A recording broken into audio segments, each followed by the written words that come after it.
اب میں مہمان مکرم سے درخواست کرتا ہوں دکتور عبدالغفار سلفی حفظہ اللہ سے کہ آپ آئیں اور اپنے خطاب سے سامعین کو محظوظ فرمائیں۔ السلام علیکم ورحمۃ اللہ وبرکاتہ۔ الحمد للہ نحمده ونستعینه ونستغفره ونعوذ باللہ من شرور انفسنا ومن سیئات اعمالنا من يهده اللہ فلا مضل له ومن يضلل فلا هادي له واشهد ان لا اله الا الله وحده لا شريك له واشهد ان محمدا عبده ورسوله يا ايها الذين امنوا اتقوا الله حق تقاته ولا تموتن الا وانتم مسلمون يا ايها الناس اتقوا ربكم الذي خلقكم من نفس واحده وخلق منها زوجها وبث منهما رجالا كثيرا ونساء واتقوا الله الذي تساءلون به والأرحام إن الله كان عليكم رقيبا يا أيها الذين آمنوا اتقوا الله وقولوا قولا سديدا يصلح لكم أعمالكم ويغفر لكم ذنوبكم ومن يطع الله ورسوله فقد فاز فوزا عظيما أما بعد فإن خير الحديث كتاب الله وخير الهدي هدي محمد صلى الله عليه وسلم وشر الأمور محدثاتها وكل محدثة بدعة وكل بدعة ضلالة وكل ضلالة في النار أعوذ بالله من الشيطان الرجيم بسم الله الرحمن الرحيم إنا عرضنا الأمانة على السماوات والأرض والجبال فأبين أن يحملنها وأشفقن منها وحملها الإنسان إنه كان ظلوما جهولا۔ صدر محترم، علماء کرام، محترم بزرگوں، مدرسہ محمدیہ کے قابل احترام ذمہ داران حضرات، نوجوان بھائیوں، پردہ نشین ماں اور بہنوں، پیارے بچوں، اس جامعہ کے دستار بندی کے پروگرام میں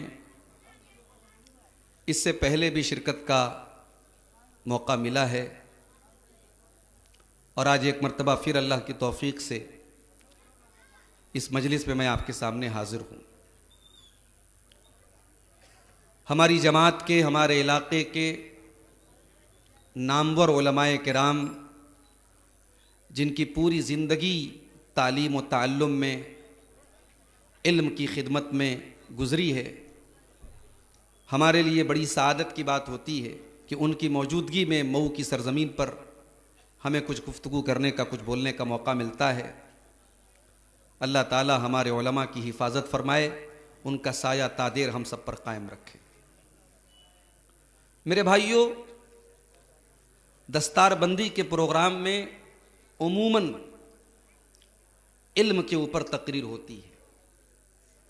علم کی فضیلت کیا ہے، علم کا مقام کیا ہے، علماء کا مقام کیا ہے، اس پر بات ہوتی ہے۔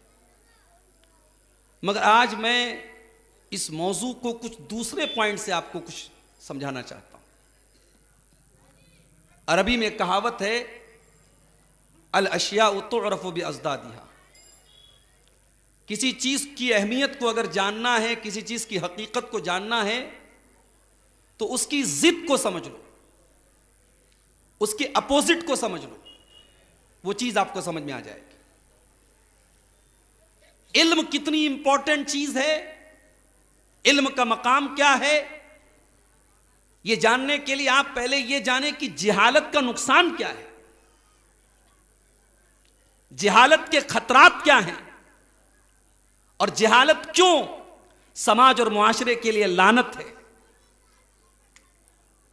قرآن کریم کی جو آیت میں نے آپ کے سامنے پڑھی ہے سورۃ الاحزاب کی، اس آیت میں اللہ تعالیٰ نے ایک بہت بڑی امانت کا ذکر کیا ہے۔ آئیے آیت کریمہ کا ترجمہ دیکھتے، بات زیادہ واضح ہوگی۔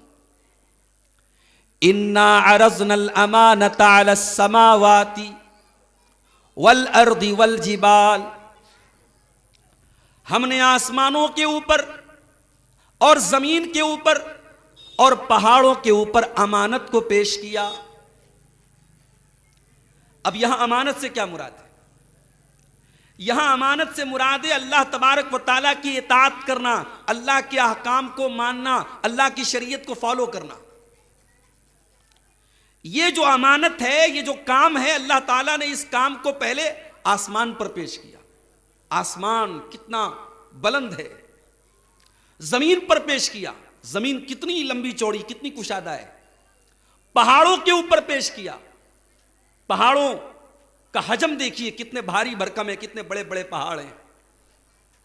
اللہ فرما رہا ہے ہم نے اپنی عبادت کی، اپنی اطاعت کی، اس امانت کو آسمانوں کے اوپر پیش کیا، ہم نے زمین کے اوپر پیش کیا، ہم نے پہاڑوں کے اوپر پیش کیا۔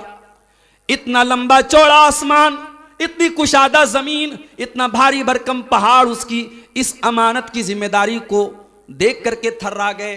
فَأَبَيْنَ أَن يَحْمِلْنَهَا، ان سب نے اس امانت کو اٹھانے سے انکار کر دیا۔ وَأَشْفَقْنَ مِنْهَا، اور یہ سب ڈر گئے۔ وَحَمَلَهَا الْإِنسان، اور یہ کمزور سا انسان، یہ مٹی سے بنا ہوا انسان، یہ گوشت و پوست والا انسان، یہ نرم و نازک سا انسان، اس نے اس امانت کو اٹھا لیا۔ إِنَّهُ كَانَ ظَلُومًا جَهُولًا۔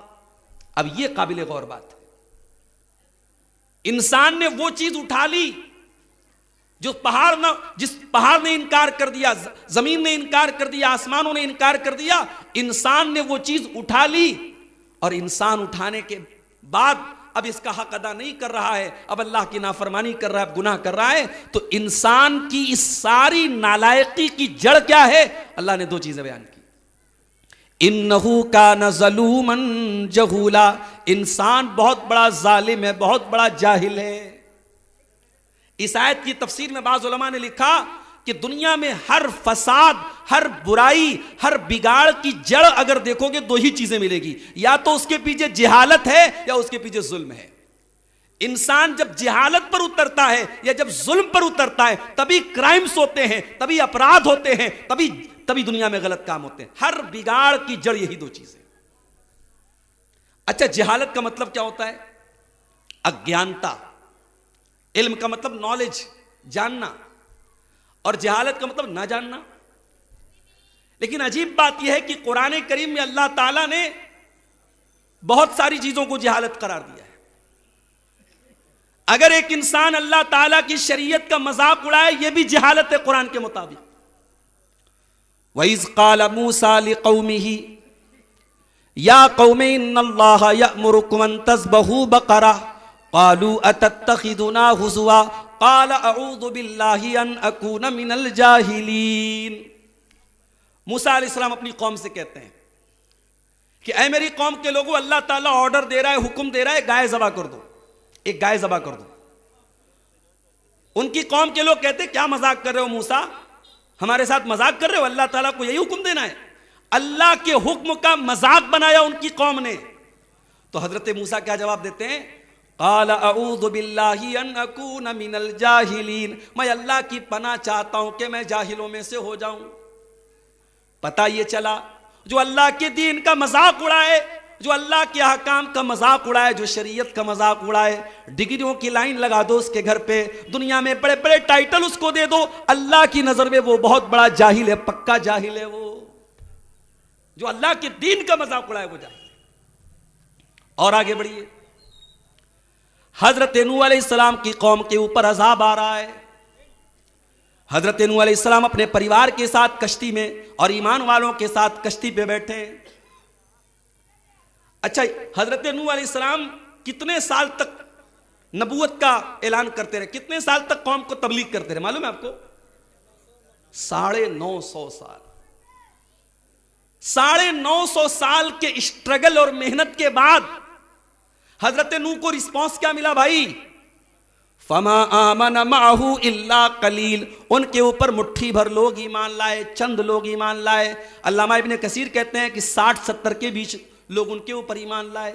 950 سال تک ایک پیغمبر دعوت کا کام کرتا رہا, تبلیغ کا کام کرتا رہا, اور اس کے اوپر ایمان لانے والے only 60 and 70%. ہمارے یہ طلبہ جو آج فارغ ہو رہے ہیں, ان کو ایک پیغام دینا چاہتا ہوں. دعوت کی پوری فیلڈ خالی ہے میرے بھائیوں, دعوت کا پورا میدان خالی ہے.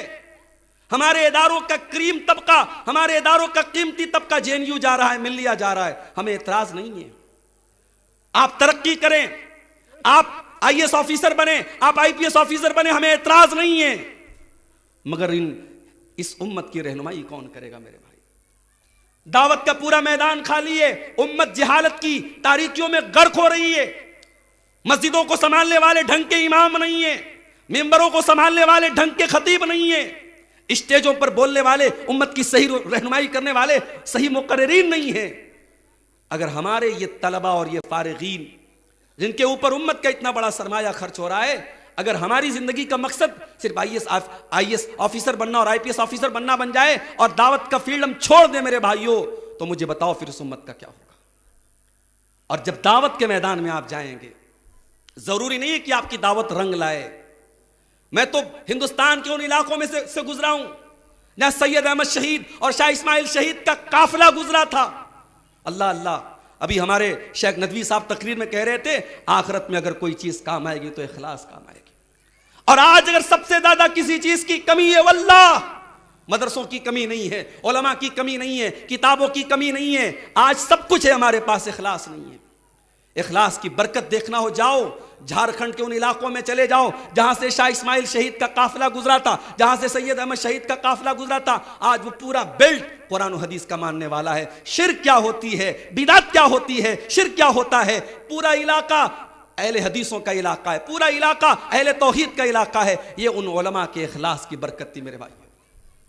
اپنے اس مدرسے کے فارغین بھائیوں سے کہنا چاہتا ہوں, دعوت کے میدان میں آپ کی ضرورت ہے میرے بھائی. اور جب دعوت کے میدان میں آپ جائیں اور لوگ آپ کی بات نہ مانیں, لوگ آپ پر اعتراض کریں, لوگ آپ کو برا بھلا کہیں, تو یاد کر لینا کہ 950 سال تک ایک پیغمبر نے اپنی قوم کو دین سمجھایا تھا, اور قرآن کہتا ہے مٹھی بھر لوگ اس کے اوپر ایمان لائے تھے.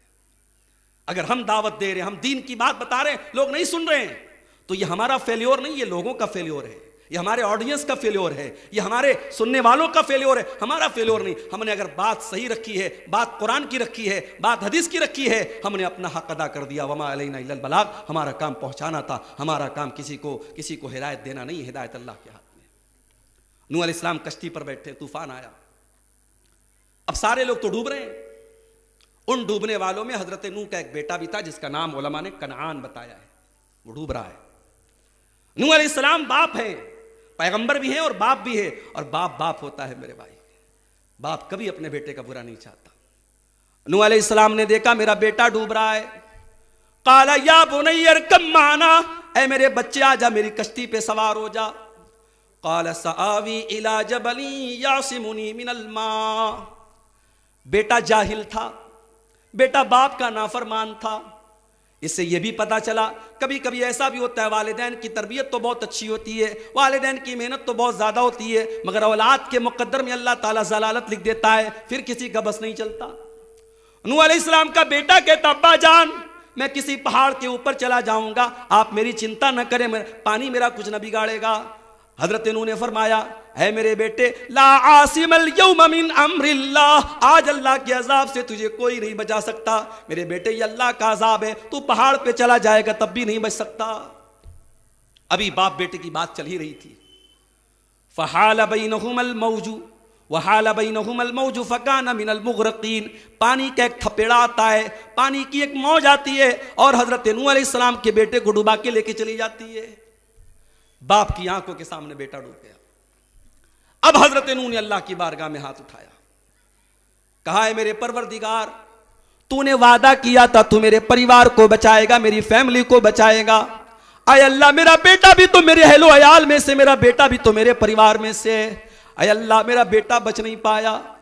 قال یا نوح انہ لیس من اہلک انہ عمل غیر صالح. اللہ نے فرمایا اے نوح تیرا بیٹا تیرے اہل میں سے نہیں ہے, تیرے پریوار میں سے نہیں ہے, کیونکہ اس کا عمل گڑبڑ ہے. اللہ اکبر. یہاں تو صاحب ہم سید ہیں, بعض لوگوں کو اسی پہ ناز ہے کہ ہم سید ہیں, اور جو سید ہے اس کے بال کے رونگٹے کو بھی جہنم کی آگ نہیں چھو سکتی. صاحب وہ تو ریزرویشن کرا کے آیا ہے جنت میں. اللہ رحم فرمائے.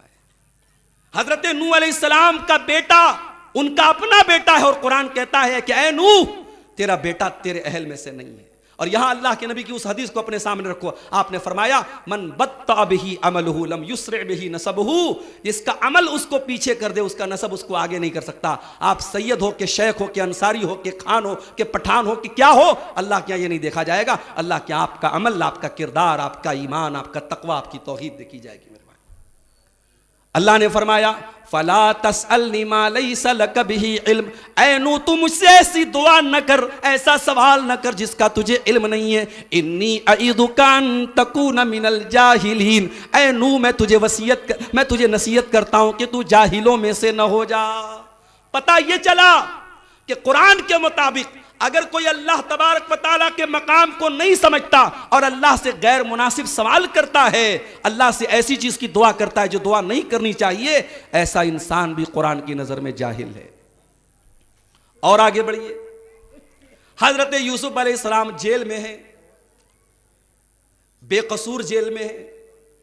ایک عورت نے ان کو اپنے جال میں پھنسانے کی کوشش کی تھی, اور کیسے پھنسانے کی کوشش کی تھی قرآن نے اس کا بھی نقشہ کھینچا ہے. وراودته التي هو في بيتها وغلقت الابواب وقالت هيت لك قال معاذ الله. او میرے نوجوان بھائیو, زناکاری کے دروازے آج تلاش کیے جا رہے ہیں, بدکاری کے راستے آج تلاش کیے جا رہے ہیں, غیر محرم لڑکیوں کے نمبر آج تلاش کیے جا رہے ہیں, انسٹاگرام پر ان کی آئی ڈی کو سرچ کیا جا رہا ہے, فیس بک پر ان کی آئی ڈیز کو سرچ کیا جا رہا ہے. آج تو زنا کے راستے تلاش کیے جا رہے ہیں. یہاں تو زنا چل کے آ رہا ہے, یہاں تو خوبصورت عورت دروازے بند کر کے دعوت گناہ دے رہی ہے. مگر اے یوسف تیری پاک دامنی کا کیا کہنا, تیری عفت کا کیا کہنا, تیری عظمت کا کیا کہنا.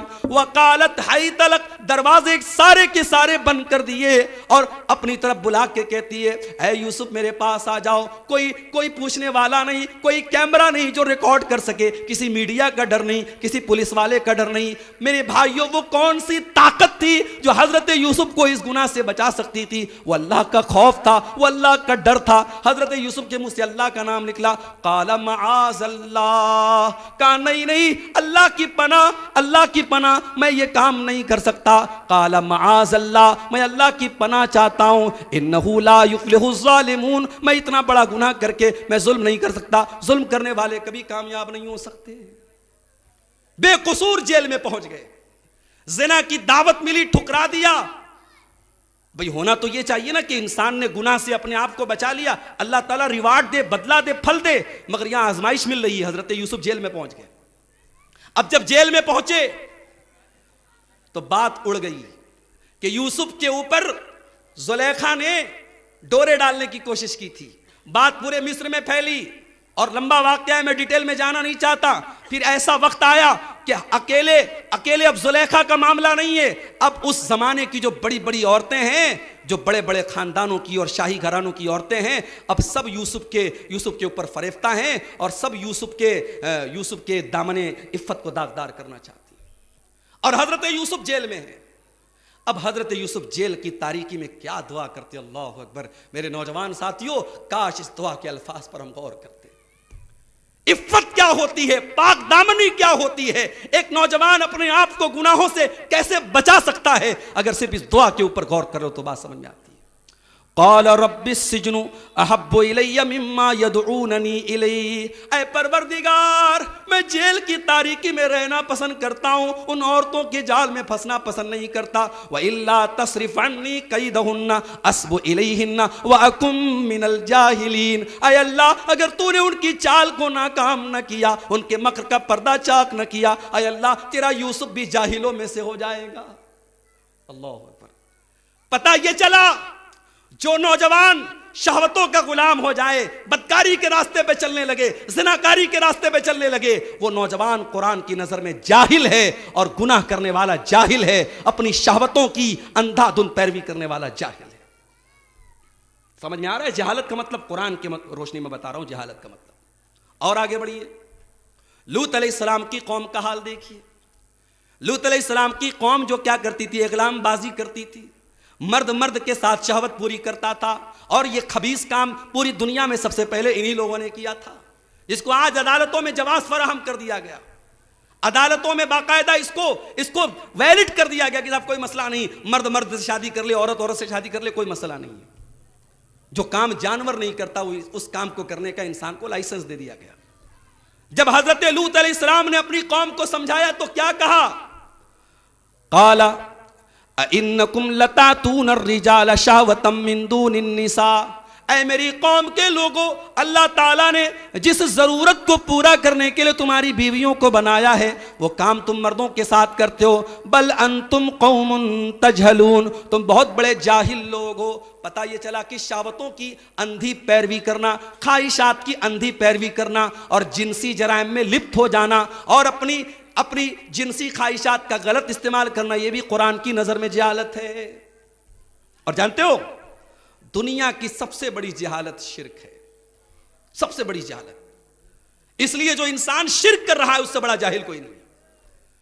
اور آپ دیکھیں بڑے بڑے پڑھے لکھے لوگ، بڑے انٹیلیجنٹ لوگ اور بڑے کروڑ پتی ارب پتی لوگ آج جب کسی بت کے آگے ہاتھ جوڑتے ہیں اور سر جھکاتے ہیں اور یہ دعویٰ کرتے ہیں صاحب یہ ہمارا معبود ہے، ہمارا رب ہے، اور اس کے اندر جان تک ڈالنے کا دعویٰ کرتے ہیں، تو ہنسی آتی ہے کہ یہ ان کی عقل کا حال ہے، یہ ان کی سمجھ کا حال ہے۔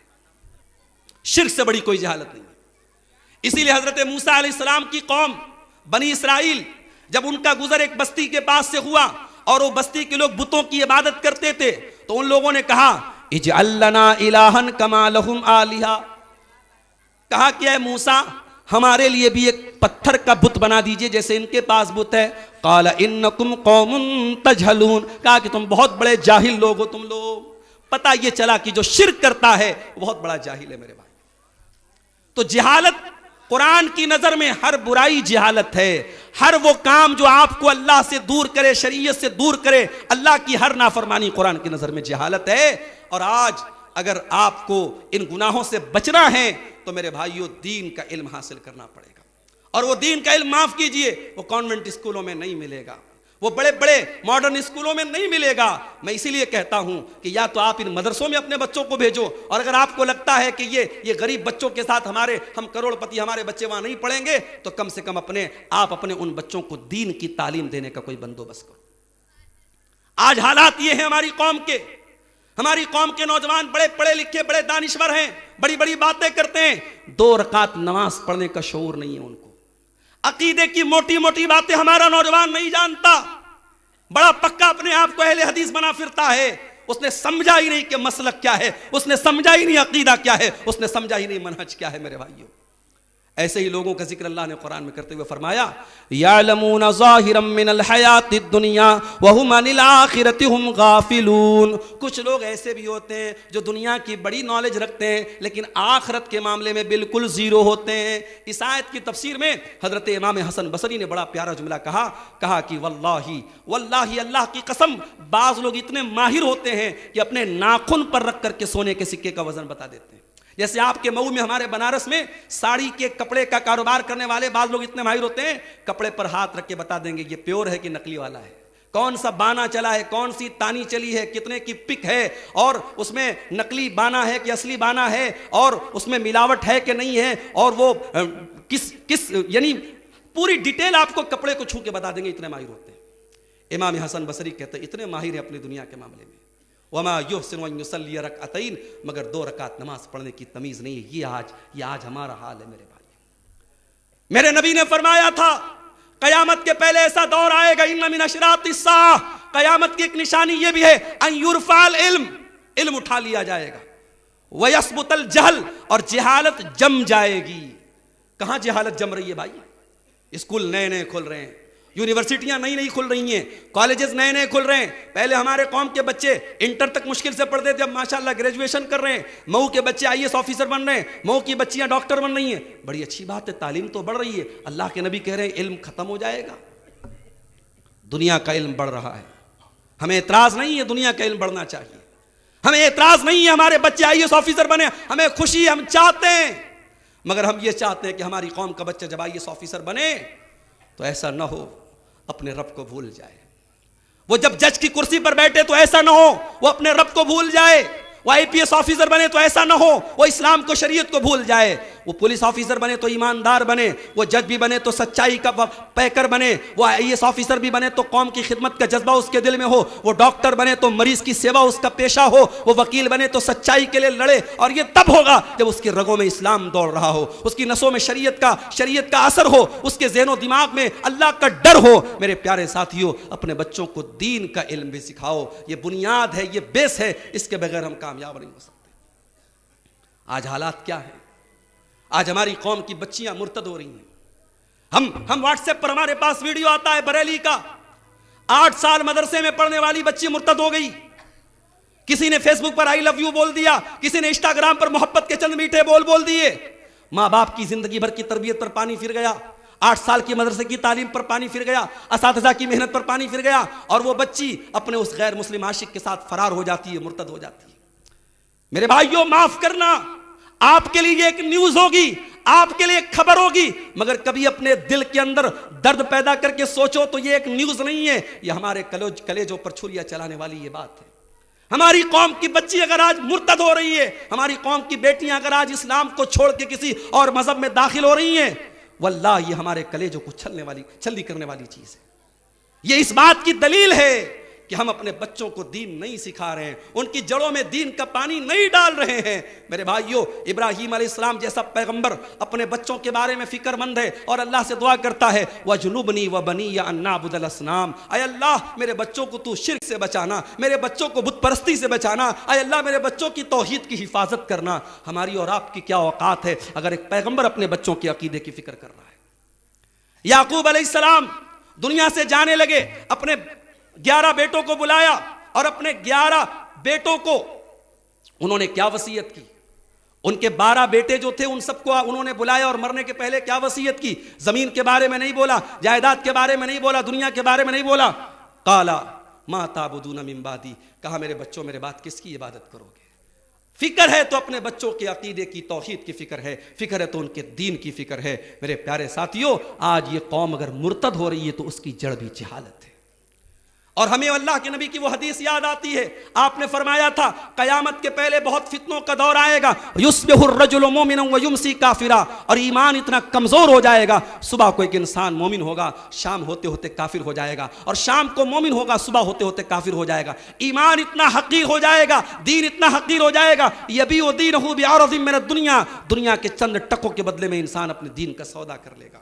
میرے پیارے ساتھیوں، دین اتنا حقیر نہیں ہے، دین اتنی سستی چیز نہیں ہے. محبت کے چند میٹھے بول پر ہماری قوم کی بیٹی کسی کو اپنا دین تیاگ دے، اپنا مذہب چھوڑ دے، اللہ کی توحید چھوڑ دے، یہ سوچنے والی بات ہے. اس کی تربیت کیسی ہوئی تھی، اس کو کیا سکھایا گیا تھا. اور آگے بڑھیے. یہ جو جرائم بڑھ رہے ہیں ہماری قوم میں، جو نشے کا رجحان بڑھ رہا ہے، شراب نوشی کا چلن بڑھ رہا ہے، زناکاری کے واقعات بڑھ رہے ہیں، حرام خوری بڑھ رہی، کیوں بڑھ رہی ہے؟ کبھی غور کیا آپ نے؟ ان سب کی جڑ جہالت ہے. دلیل قرآن کریم کی آیت ہے، انما یخشی اللہ من عبادہ العلماء، اللہ کے بندوں میں اللہ سے وہی لوگ ڈرتے ہیں جو علماء ہوتے ہیں. معاف کرنا، یہاں علماء سے مراد وہ ٹریڈیشنل علماء مراد نہیں ہے. یہاں علماء سے مراد وہ لوگ ہیں جو اللہ کو جانتے ہوں. انسان جس قدر اللہ کو جانے گا، اللہ کی معرفت حاصل کرے گا، اس قدر وہ گناہوں سے بچے گا۔ اسی لیے جب حضرت لقمان اپنے بچے کو نصیحت کرتے ہیں تو گناہوں سے بعد میں روکتے ہیں، برائیوں سے بعد میں روکتے ہیں، پہلے اللہ کا مقام بیان کرتے ہیں۔ کہتے ہیں یا بنی انہا ان تک مثقال حبۃ من خردل فتکن فی صخرۃ او فی السماوات او فی الارض یأت بها اللہ ان اللہ لطیف خبیر۔ اے میرے بچے، ایک رائی کے دانے کے برابر بھی اگر کوئی چیز آسمانوں میں کہیں چھپا دی جائے، زمین کے اندر کہیں چھپا دی جائے، کسی چٹان کے نیچے رکھ دی جائے، یاتی بہ اللہ، اللہ کا علم ایسا ہے، اللہ کی قدرت ایسی ہے، اللہ کی نالج ایسی ہے، اللہ کی طاقت ایسی ہے، اللہ کا پاور ایسا ہے، اس رائی کے دانے کے برابر چیز کو بھی اللہ سامنے لے آئے گا۔ آپ نے فیس بک پر کیا دیکھا، آپ نے یوٹیوب پر کیا دیکھا، آپ نے براؤزر پر کیا دیکھا، آپ نے کس سے چیٹنگ کی، آپ نے سارے ڈاٹا کو ڈیلیٹ کر دیا، آپ نے ساری ہسٹری کو ڈیلیٹ کر دیا، لیکن اللہ کے یہاں سب ریکارڈ ہو رہا ہے۔ آپ کی آنکھیں ریکارڈ کر رہی ہیں، آپ کا کان ریکارڈ کر رہا ہے، اور آپ نے جس انگلی سے ٹچ کیا ہے آپ کی انگلی کی اسکن بھی اس کو ریکارڈ کر رہی ہے۔ اور اللہ قرآن میں کہتا ہے حتی اذا ما جاؤها شہد علیہم سمعہم وابصارہم وجلودہم بما کانوا یعملون۔ قیامت کے دن تمہارے کان بھی تمہارے خلاف گواہی دیں گے، تمہاری آنکھیں بھی تمہارے خلاف گواہی دیں گی، تمہارے بدن کی چمڑی بھی تمہارے خلاف گواہی دے گی۔ وقالوا لجلودهم لما شهدتم علينا قالوا انطقنا الله الذي انطق كل شيء۔ انسان کہے گا اپنی چمڑی سے تو کیسے بولنے لگی، تو کیسے بات کرنے لگی؟ انسان کی چمڑی کہے گی آج اللہ نے ہم کو بولنے کی طاقت دی اور ہم تیرے ایک ایک پول کھولیں گے۔ اسی لیے کسی نے بڑی سچی بات کہی ہے کہ جہالت کی کوکھ سے جرائم پلتے ہیں۔ جہاں جہالت ہوگی، جہاں لوگ دین سے ناواقف ہوں گے، وہاں جرائم پھیلیں گے، وہاں برائیاں پھیلیں گی۔ علم کو عام کرو، شریعت کا اور دین کا علم عام کرو، انشاءاللہ جرائم میں کمی آئے گی۔ اور آگے بڑھیے، شب برات کا تہوار ابھی گزرا، جس تہوار کا کہیں قرآن و سنت میں ذکر نہیں ہے وہ تہوار ابھی گزرا۔ رات رات بھر قبرستان کو سجایا گیا، رات رات بھر اپنے مردوں کے لیے مغفرت کی دعائیں کی گئیں، ہزار ہزار رکعت نمازیں پڑھی گئیں، روزہ رکھا گیا۔ جس عمل کا قرآن کریم میں کوئی ثبوت نہیں، نبی سے کوئی ثبوت نہیں، صحابہ سے کوئی ثبوت نہیں، ان سارے کاموں کو آج کیوں کیا جا رہا ہے؟ وجہ کیا ہے؟ یہی جہالت ہے۔ جہالت بدعتوں کو جنم دیتی ہے، جہالت کی کوکھ سے بدعتیں جنم لیتی ہیں۔ اسی لیے اللہ قرآن میں کہتا ہے قُلْ هَلْ نُنَبِّئُكُمْ بِالْأَخْسَرِينَ أَعْمَالًا الَّذِينَ ضَلَّ سَعْيُهُمْ فِي الْحَيَاةِ الدُّنْيَا وَهُمْ يحسبون انہم یحسنون صنعا۔ اے نبی آپ بتا دیجئے سب سے زیادہ خسارے میں وہ لوگ ہوں گے جو دنیا میں یہ سمجھ کے عمل کر رہے تھے کہ ہم بڑا اچھا عمل کر رہے ہیں، لیکن آخرت میں سب زیرو ہو جائے گا، آخرت میں ان کے نامہ اعمال میں سب زیرو ہو جائے گا۔ اور ایک بات اور سن لو، جب جہالت آتی ہے تب علماء کی ناقدری ہوتی ہے۔ جہاں جہالت ہوگی وہاں جاہلوں کو علماء کا مقام دیا جائے گا، وہاں فتویٰ دینے والا جاہل، دین بتانے والا جاہل، قرآن پڑھانے والا جاہل، منبر سنبھالنے والا جاہل، بڑے بڑے علماء جن کی زندگیاں فتویٰ دینے میں گزری، پڑھنے پڑھانے میں گزری، ان سے کوئی مسئلہ پوچھو تو وہ جواب دینے میں ہچکچاتے ہیں، اور یہاں صاحب سوٹڈ بوٹڈ ہو کے ایک بندہ آتا ہے جس کا پورا علم اردو کی اور انگلش کی چند کتابوں تک محدود ہے، جس نے کبھی قرآن کو ڈھنگ سے نہیں پڑھا، حدیث کی کتابوں کو نہیں پڑھا، وہ آ کر کے صاحب اسٹیج پر کھڑا ہوتا ہے اور کہتا ہے آسک می بردر، مجھ سے پوچھو۔ یہاں امام مالک جیسا عبقری عالم جس نے پوری زندگی نبی کی حدیثوں کو امت تک پہنچایا، امام مالک سے مسئلہ پوچھا گیا تو 39 ٹائم وہ کہتے ہیں لا ادری، میں نہیں جانتا۔ 40ویں مسئلے کا وہ جواب دیتے ہیں، یہ ڈر تھا کہ کہیں غلط فتویٰ میرے منہ سے نہ نکل جائے، اور یہاں فتویٰ دینے میں اتنی تیزی ہو رہی ہے اور جاہل فتویٰ دے رہا ہے۔ یہ بھی میرے بھائیوں جہالت کی وجہ سے ایسا ہو رہا ہے۔ اور یہاں پر اللہ کے نبی کی وہ حدیث ہمیں یاد آتی ہے، صحیح بخاری کی 100 نمبر کی حدیث، اللہ کے پیارے نبی فرماتے ہیں ان اللہ لا يقبض العلم انتزاعا ينتزعه من العباد، اللہ تعالیٰ دنیا سے علم کو اچانک نہیں اٹھائے گا، ولكن يقبض العلم بقبض العلماء، بلکہ اللہ علماء ربانی کو اور علماء حق کو اور سچے علماء کو دنیا سے اٹھا لے گا۔ جب علماء چلے جائیں گے اتخذ الناس رؤوسا جہالا،